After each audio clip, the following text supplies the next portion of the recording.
Hey, everybody. Welcome to another episode of the Bitter Pill. Sorry, I had to delay this stream a bit. I had some errands I needed to run and so on. But anyway, today I wanted to talk about the recent Iranian strike on Israel, where on April 14th, Iran launched uh, hundreds of either drones, mostly drones, cruise missiles, or ballistic missiles at Israeli military targets in retaliation for an April 1st attack by Israel on, hey, how you doing, Anjana Deep? Um, this was Iran's strike on Israel was in response to an attack by Israel, a totally unprovoked attack on the Iranian Embassy compound in Damascus, Syria. And this is hardly the first time that Israel has bombed Syria. They do it quite regularly, actually.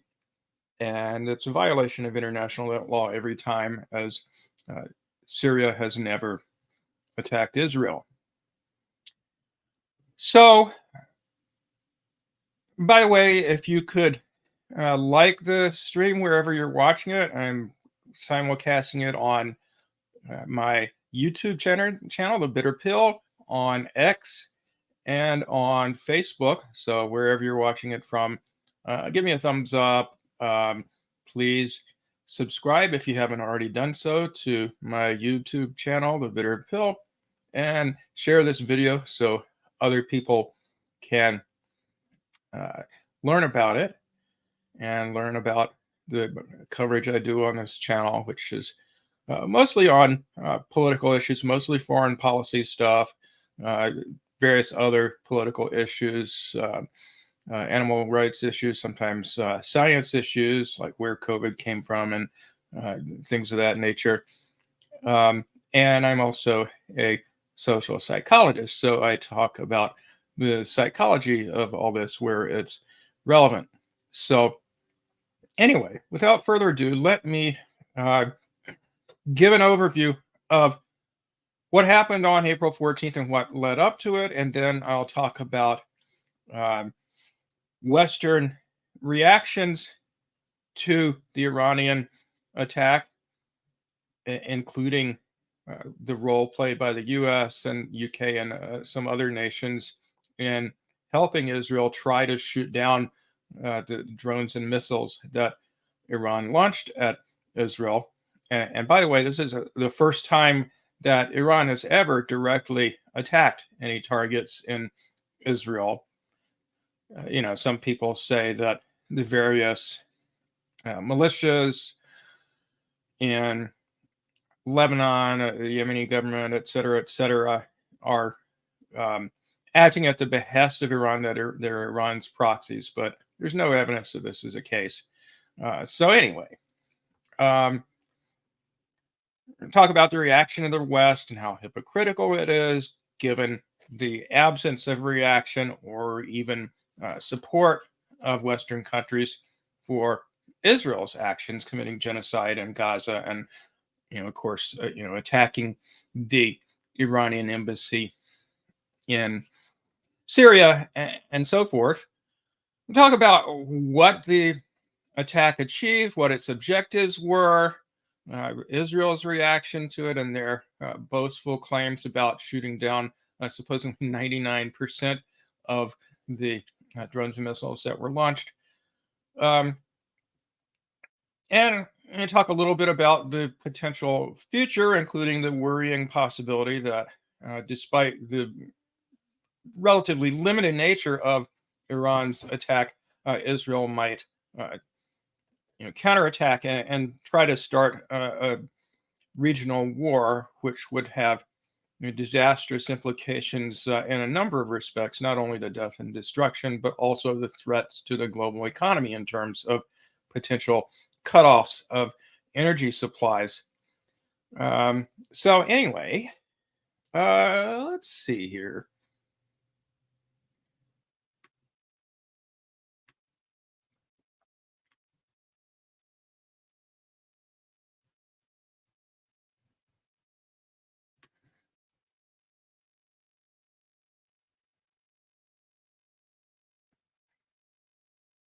Okay, well, I mean, I hate Wikipedia, uh, unsurprisingly to those of you who know my political views, but it provides a useful summary of what happened.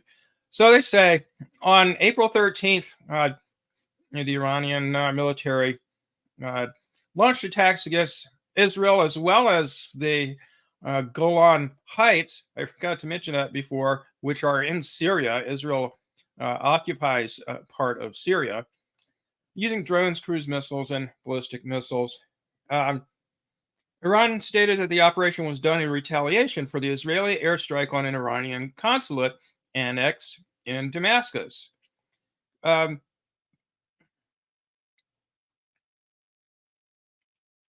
let's see.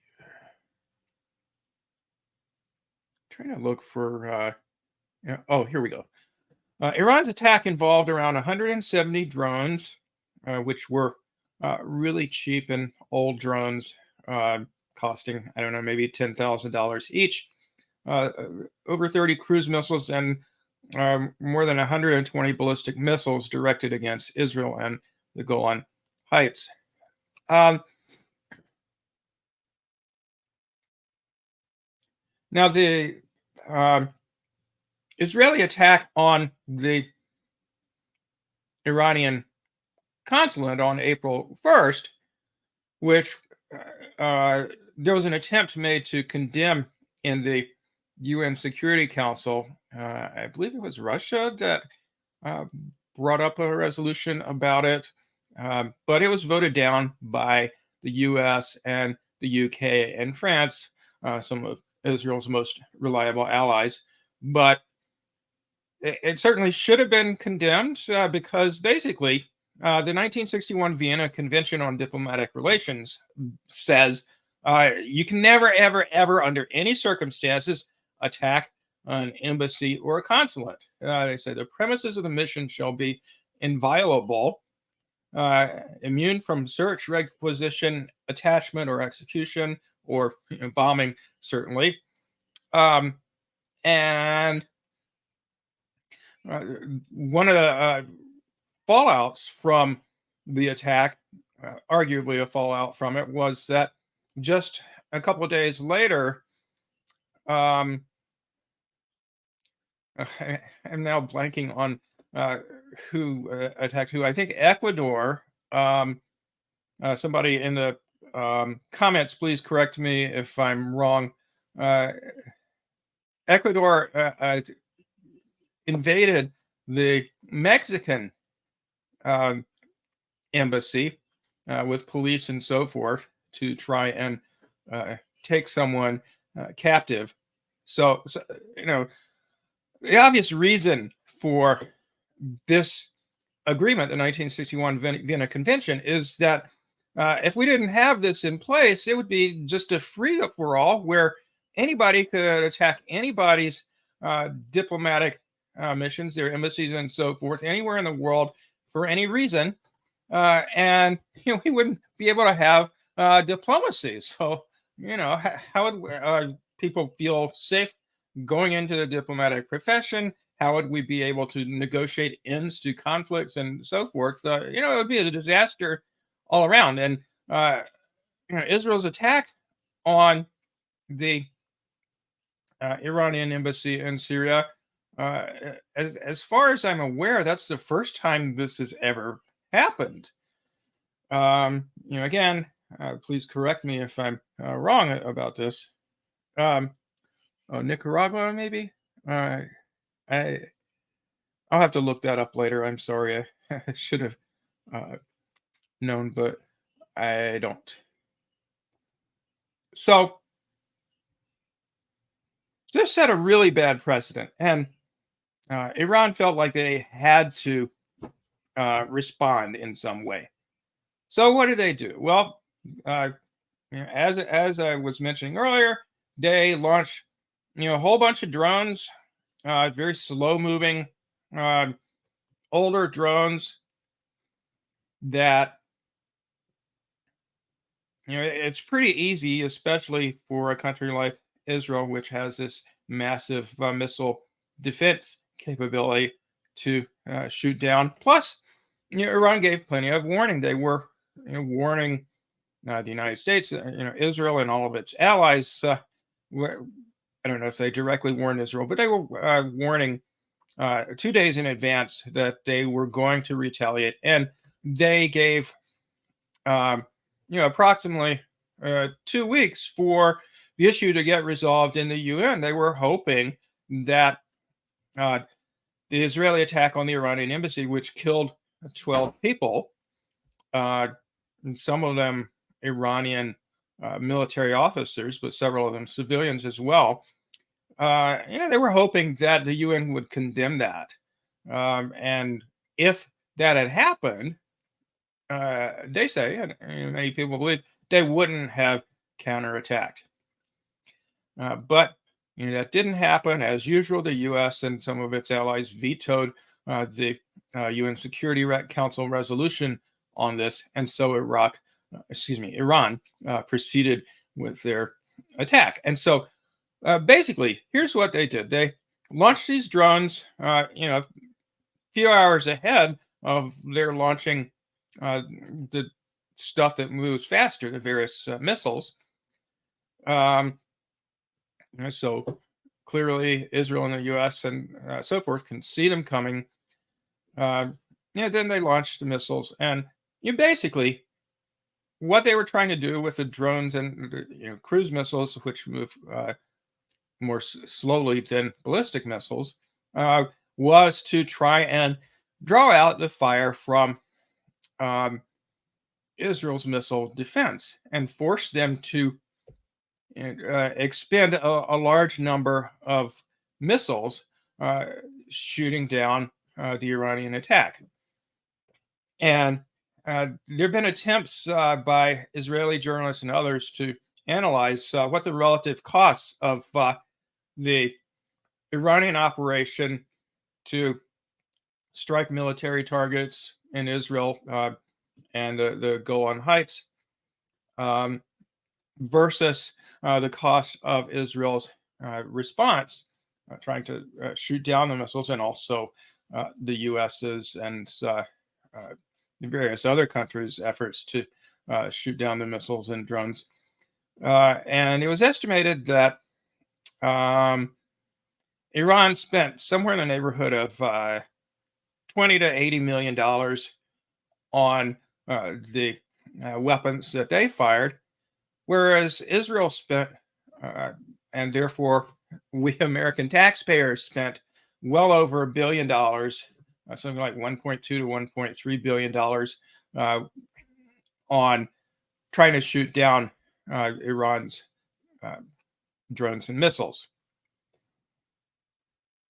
And Israel claims that they shot down 99% of the drones and missiles that were fired. Let's see, where do they say that in here?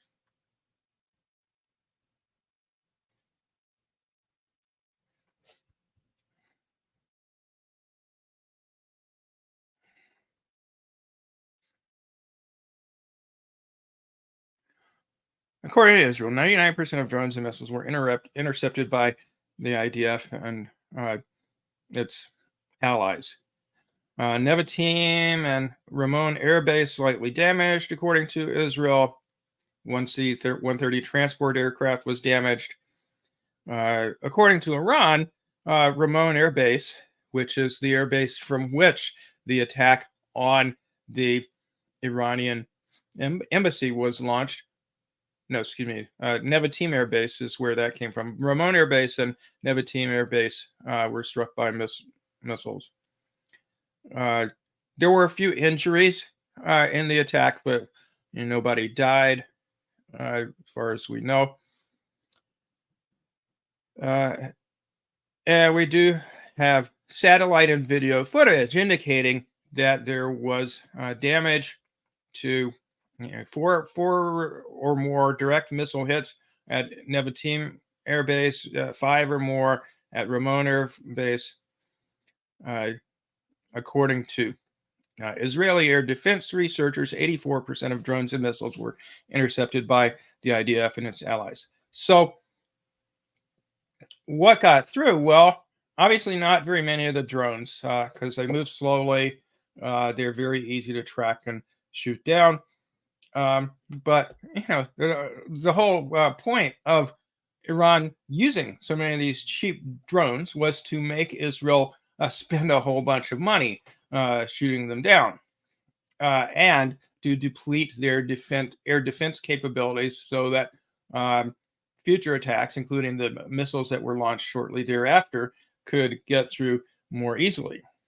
And they succeeded in doing so.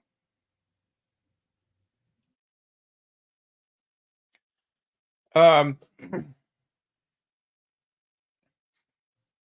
much harder to shoot down ballistic missiles. One question that one sort of issue that there's been a lot of dispute about is whether Iran used hypersonic missiles in its attack. Hypersonic missiles are missiles that can travel more than 5 times the speed of sound, somewhere between Mach 5 and Mach 25. Now, Iran certainly has hypersonic missiles, but there's not so far any indication that they used them in this attack, according to various sources. So, okay, I'm gonna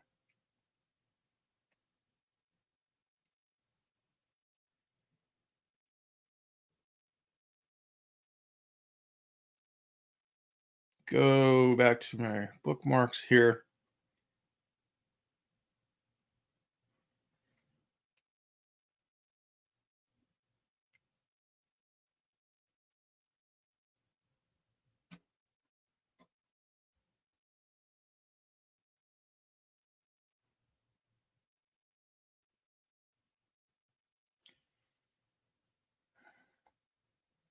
Here's a missile that Iran says it used, the best missile it used, the Khyber Shakan missile. Certainly a very high quality missile. Carries a 550 kilogram warhead, so it can do a lot of damage. The velocity of the warhead at the moment of impact is estimated at Mach 2 to 3. Maximum speed is Mach 5, so it's at the very most at the low end of the hypersonic range. Iran has missiles that can travel far faster than that, clearly hypersonic missiles, and it has not used any of those. So again, they were trying to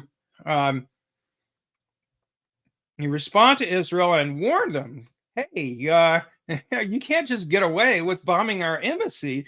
If you do, we're going to respond. If you do anything else after this, we're going to respond harder. And I really like the way that Scott Ritter, the former UN weapons inspector and Marine intelligence officer, who's now a journalist and political commentator, what Scott said is it's kind of like if Mike Tyson didn't want to beat you up, but just wanted to show you that he could if he wanted to. So, even if you're a skilled boxer, you put up your best defenses, Mike could get through them. For those of you who aren't as old as me or Scott and don't follow sports, Mike Tyson was a famous heavyweight boxing champion back in the late 1900s. And so Mike just wanted to show you, hey, I can beat the shit out of you if I want to, but I just want to let you know, don't mess with me. So, he throws a few jabs that don't make very solid contact, but, you're trying your best, and you're a skilled boxer, trying your best to defend against his punches, and you realize that you really can't, keep them all out by any means. So, Iran let Israel know this. Israel has this vaunted Iron Dome that's supposed to be impenetrable, but basically what it can do very well is shoot down very slow-moving primitive missiles or rockets like the ones that Hamas, and its allied military groups in Gaza and the West Bank shoot at Israel, or mainly in Gaza. Israel can shoot the vast majority of those down. It cannot shoot ballistic missiles down with anywhere near that level of proficiency. And if there's one thing that Iran has a lot of, it's missiles. I've heard estimates of like 100,000. So they could do a lot of damage to Israel if they wanted. And again, Iran didn't kill anybody in this strike, which was directed at strictly military targets. Contrast that with Israel, which just, without any warning, in contrast to Iran, which warned Israel, they attacked the Iranian Embassy in Damascus, killed several people, and of course, not to mention they have attacked Syria many other times over the years, including over the last 6 months. They attack Lebanon regularly. They, of course, are killing tens of thousands of Palestinians as we speak over the last 6 months. Committing genocide, or the World Court, International Court of Justice is what it's called, actually, said that South Africa had made a plausible case that Israel was committing genocide. And meanwhile, Iran does this, and they get condemned for it. But has the West ever condemned Israel for much of anything it's done? No, not really. So let's have a look at what Joe Biden and various others have said about these attacks.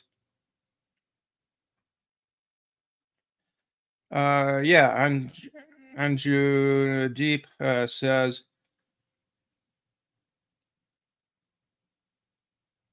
Iran was able to trace and track to the missile hiding ground, and it's now an open secret.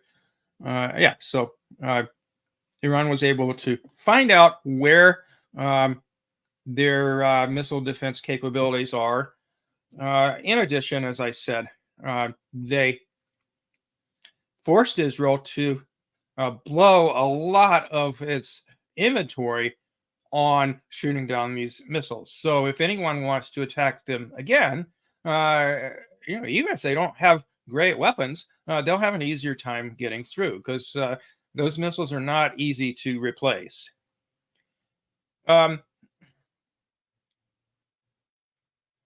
This is from World Socialist website. Biden condemns Iran's strike on Israel, a case study in imperialist hypocrisy. So Joe Biden said, I condemn these attacks in the strongest possible terms, reaffirming America's ironclad commitment to the security of Israel.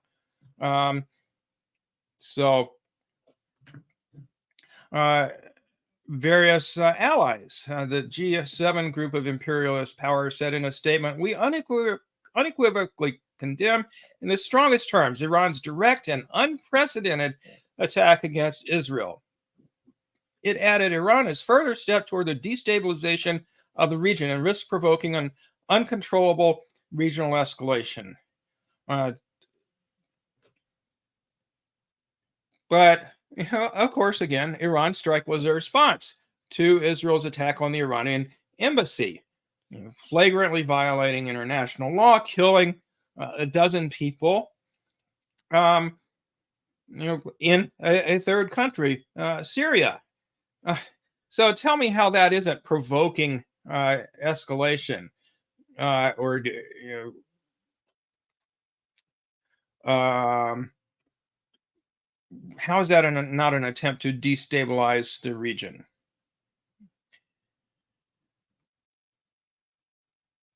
Uh, what did they say about the Israeli illegal attack on the Iranian embassy? Well, U.S. Ambassador to the UN, Robert Wood, says, well, it's okay that Israel did this blatantly illegal thing. He didn't mention that it was illegal because terrorist leaders and elements were allegedly present at this facility. So as long as they're alleged terrorists in an embassy, we can just forget about international law. And as I mentioned earlier, the US, France, and the UK vetoed the UN Security Council resolution condemning Israel's attack. Um,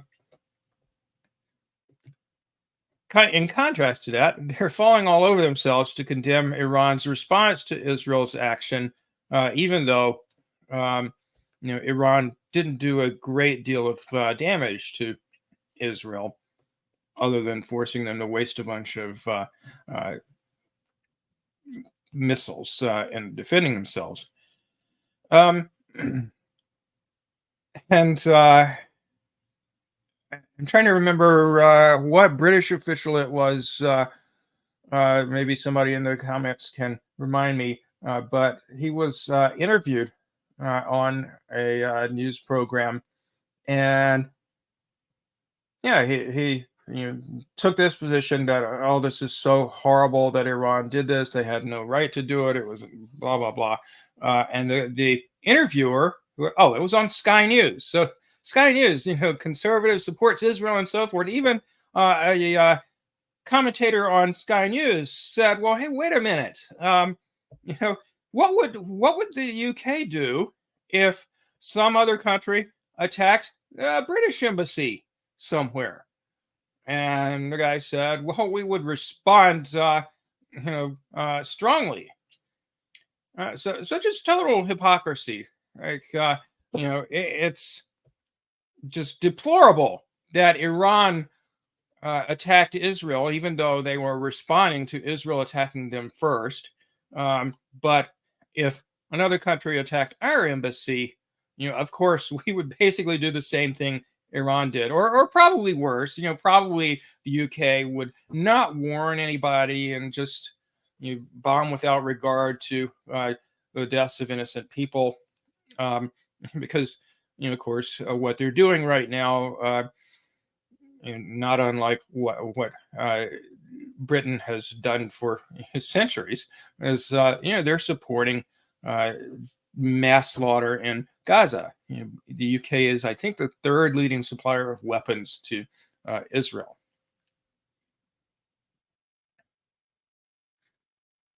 Let's see. Um, so Brett Stevens, a conservative columnist for the New York Times, says that uh, Israel should, as a matter of self defense, respond in kind to Iran's attack. Um, it must also reestablish its capacity for deterrence. So, basically, he's saying Israel needs to escalate the conflict further by retaliating against Iran. Um, However, Stevens counsels against an all out assault on Iran. He writes Israel has an unfinished war against Hamas in Gaza. So they got to save themselves for finishing off the genocide in Gaza. So they can't get distracted with full scale war with Iran and Hezbollah and everybody else that would get involved. Um,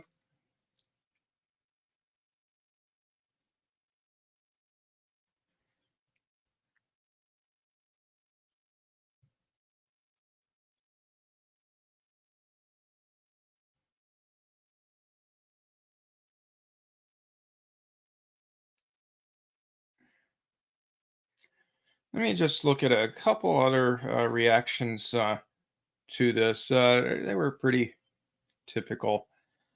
So Hakeem Jeffries, the House Minority Leader and loyal Israel sycophant in the back pocket of AIPAC, said, Iran, a sworn enemy of the United States, has launched an unprecedented attack against our democratic ally, the State of Israel.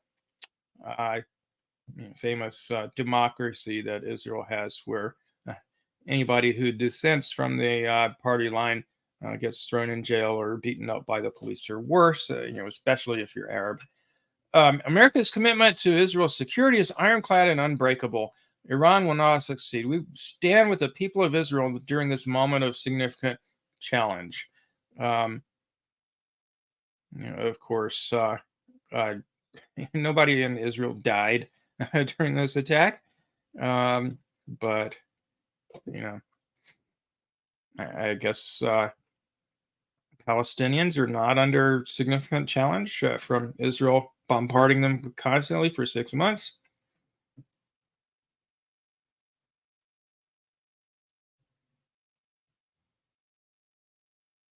Let's see, what else did I want to show you here? Oh, so Jeffries gave a speech where he repeated this bullshit, and he was called out for it by protesters. It's good to see how American elected officials can't go anywhere without being protested these days over their support for Israel's genocide in Gaza. So let's hear what they have to say. President Biden's leadership, Democrats. You're a war criminal! How do you sleep at night? Down!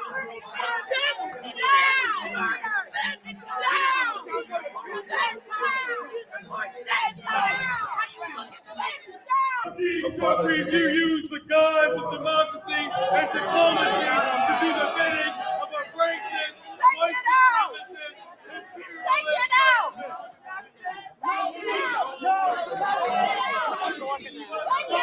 Preparing a bill for $14 billion to kill people in Gaza. They've murdered 14,000 children. Together, others are. Here you go. Take it out! Take it out! No justice, no peace. Justice, no peace. No justice, no.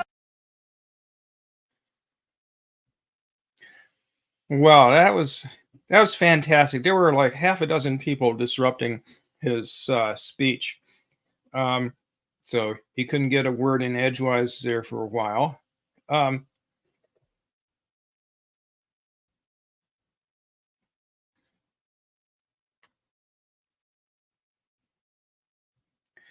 Now, meanwhile, while people like Hakeem Jeffries and Joe Biden and Rishi Sunak, the Prime Minister of the UK, and so forth, are falling all over themselves, condemning Iran for its quote-unquote terrorist attack on Israeli military targets that they warned that they were going to attack days in advance, and the attack was completely in retaliation for Israel's attack on Iran's embassy. But meanwhile, what they can't condemn is things like this that were happening at basically the same time. So this was April 14th, very shortly at less than 12 hours, I think, after Iran's missile and drone attack. Basically, what happened was Israel told women and children that they could return to their homes in the northern Gaza Strip. They didn't give the men permission to do so because they're potential military fighters, I guess. They told them, okay, you can go back. Here's the route you can travel on. And then they started shooting at them, firing shells at them, and killing many of them. no condemnation of that from the U.S. or its allies.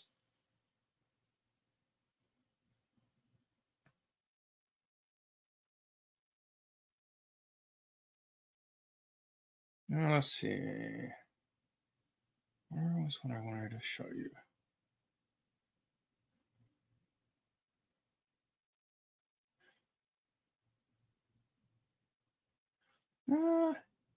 Can't find it, but in any case, and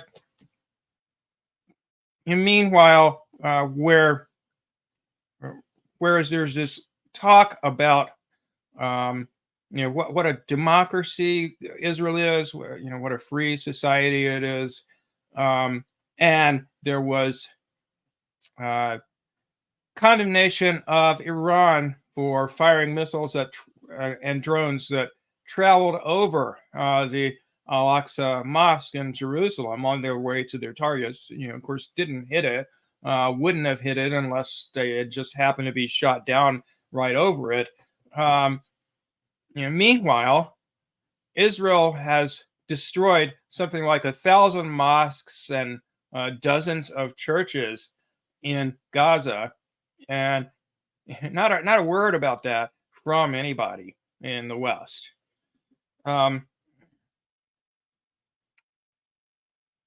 But actually, most countries, including Russia and China, condemned Israel's attack on the embassy and considered Iran's response warranted if it didn't go too far, which it didn't. And now, interesting illustration of the hypocrisy of the West versus the relatively sensible position of Russia, even though they've mostly stayed out of it.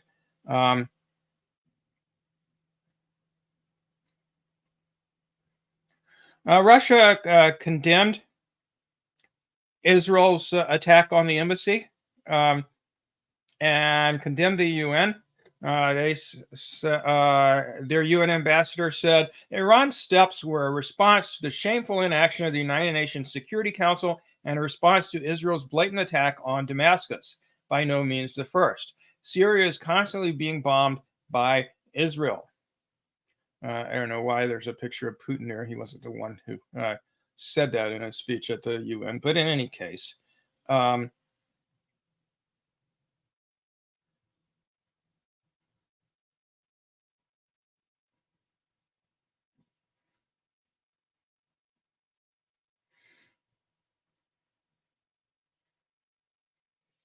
there's what I wanted. It was just farther down. Israel has destroyed over 1,000 out of 1,200 mosques in Gaza, and many churches as well. And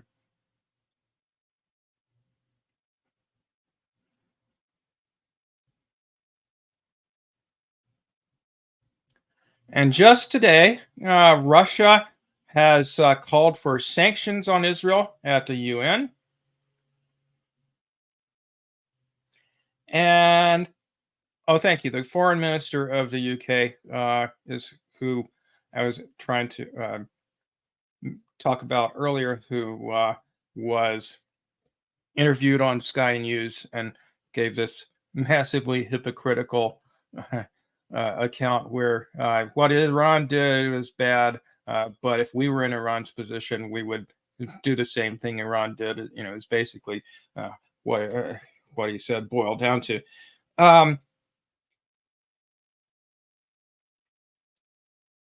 But Russia has just called for sanctions at the UN on Israel. I don't know the details of that at this point, but so Russia is standing up to Israel. Meanwhile, today as well, the U.S. has imposed new sanctions on Iran. So, just diametrically opposed positions here. The U.S. is imposing sanctions on Iran for retaliating against the attack by Israel on its embassy.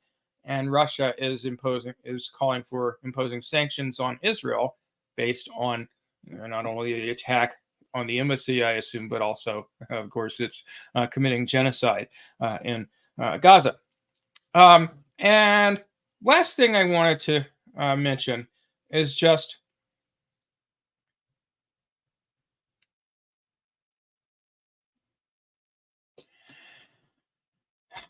we're in a very dire situation here. Not due to anything Iran did, because Iran did what it felt like it had to try and deter further Israeli aggression against it. But Israel's run by crazy people. The U.S. even recognizes what folly it would be for. Oh, my picture seems to be frozen for some reason. I hope that's not what's really happening here. But let me know in the comments if there's any interruption here. Oh, goodness. This doesn't seem to be going anywhere. I seem to be frozen.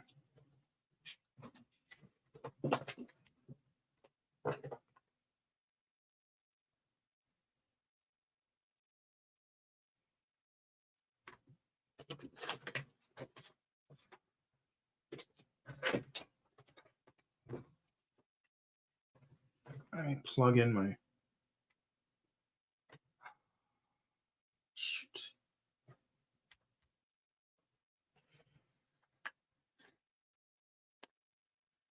Okay, I'm not sure what's going on here. I seem to have lost the stream. But let me know in the comments if you're seeing any of this. The last thing I wanted to say was just that we certainly don't want there to be a escalation of this conflict. Not only would it be enormously destructive for the entire region, but moreover, Iran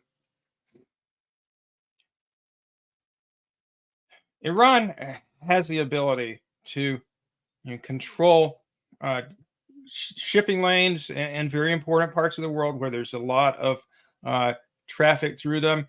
They also happen to be one of the world's leading oil producers. A war, an all-out regional war, could have devastating consequences for the world's economy. So obviously, we don't want that. Nobody wants to have gas for $10 a gallon or whatever, and all the knock-on consequences that would have economically. So let's hope that doesn't happen. On the other hand, it would certainly bring down the Israeli government. So that would be a good thing, I guess. But that's not somewhere where we want to go. So let's hope that cooler heads prevail in Israel, at least about this particular conflict between Israel and Iran. It would be nice if cooler heads prevailed about Gaza too, and they stopped trying to wipe everybody out and ethnically cleanse the Palestinians. But unfortunately, it looks like that's going to require the U.S. Cutting off. Oh, fuck. I think I've lost everything. Okay, I'm just going to end this here because I'm having internet issues, I guess. So I hope everybody caught that, and I will sign off for now. Please like and share and subscribe, and I will see you next time.